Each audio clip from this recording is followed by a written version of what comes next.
ကဘာတဝမ်းမှာဒီတတဝါတွေပေါ်လာတဲ့အတွက်ထိပ်သီးအစည်းအဝေးတစ်ခုကျင်းပခဲ့တဲ့အဲ့ဒီမှာဆော့လို့ခေါ်တဲ့ဟော်မိုအခွားခေါင်းဆောင်ကဘာကလီရဲ့ကျင်နာမှုကိုတတိထားမိလို့သူ့ကိုပဲလူသားတွေရဲ့ကိုယ်စားလှယ်အဖြစ်ရွေးချယ်လိုက်တယ်ဒါပေမဲ့ကဘာကြီးရဲ့အကြီးအကဲတွေကတော့ငင်းချမ်းရေးထက်လက်နက်တွေနဲ့ဖြည့်ရှင်းဖို့ပဲကြိုးစားနေကြတယ်မထင်မှတ်ပဲအစည်းအဝေးပွဲမှာပောက်ကွဲမှုဖြစ်ပြီးကိုယ်စားလှယ်တွေအကုန်သေးကုန်ကြတယ်ဒါဟာလူသားလုပ်ငန်းရှင်တွေရဲ့လက်ချက်ဖြစ်ပေမဲ့ဆော့ကတော့လူသားတွေကိုစစ်ကြေညာလိုက်ပါပြီ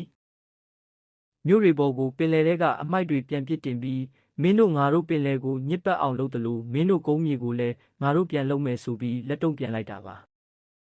ဟောင်းမော်ခေါ်တွေဟာကဘာရေခဲတောင်တွေကိုအရေးပြောအောင်လုပ်ပြီးကဘာကြီးကိုရေလွှမ်းမိုးဖို့ကြံစီလာကြတယ်ဒါပေမဲ့လူသားတွေကလည်းရက်ဆက်တဲ့ဇီဝလက်နက် virus ကိုတုံးပြီးဟောင်းမော်အကွာကို10%ကိုတည်စေခဲ့တဲ့ဆော့တယောက်ပဲအသက်လူပြီးကြံခဲ့ရရှာတယ်